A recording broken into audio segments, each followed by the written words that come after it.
মুন্সিগঞ্জ নারায়ণগঞ্জের অতি গুরুত্বপূর্ণ সড়ক নেটওয়ার্কে এখন স্থবিরতা। 10 কিলোমিটার দীর্ঘ মুক্তারপুর পঞ্চবটি সড়ক আধুনিকায়নে 2022 সাল থেকে কাজ শুরু হয়। 4 বছর পেরিয়ে গেলেও তার শেষ হয় না।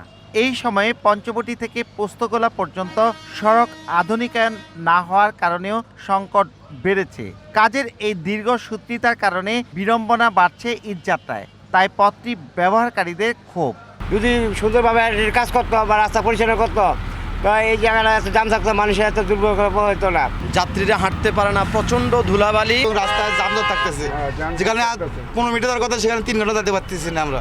প্রতিদিন প্রায় 26,000 যান চলাচল করা এই সড়ক আধুনিকায়ন হলে নারায়ণগঞ্জ ও মুন্সিগঞ্জের অর্থনীতিতে বড় অবদান রাখবে, আর যানবাহনের গতি বাড়বে 5 গুণ। তবে দ্বিতল সড়কে গুনতে হবে টোল, নিচতলা থাকবে আগের মতোই টোল ফ্রি। বিশ্বমানের সড়কটির দুই পাশে ড্রেন, বিদ্যুৎ, গ্যাস সহ ইউটিলিটি সুবিধা রেখে আরসিসি সড়ক তৈরি করা হয়েছে। তবে উপরিভাগে থাকবে পিচ ঢালাইয়ের লেয়ার। প্রকৌশলীরা বলছেন গুণগত মানকে গুরুত্ব দেওয়া হচ্ছে।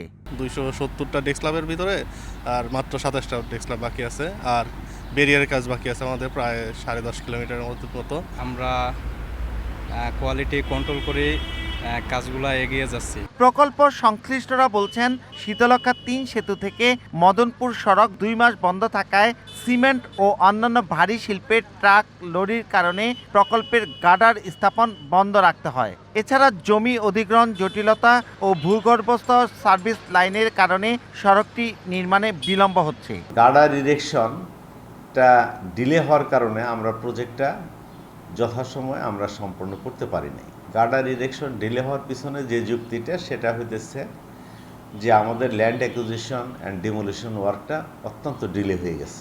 2,242 কোটি 77 লাখ টাকার এই প্রকল্প বাস্তবায়ন করছে চীনা ঠিকাদারি প্রতিষ্ঠান। গেল ডিসেম্বরে এই দ্বিতল সড়ক খুলে দেওয়ার কথা থাকলেও এখনো পর্যন্ত কাজের অগ্রগতি 90%, যার কারণে যানজট লেগেই আছে। সার্বিক এই প্রকল্পের অগ্রগতি 87.25%।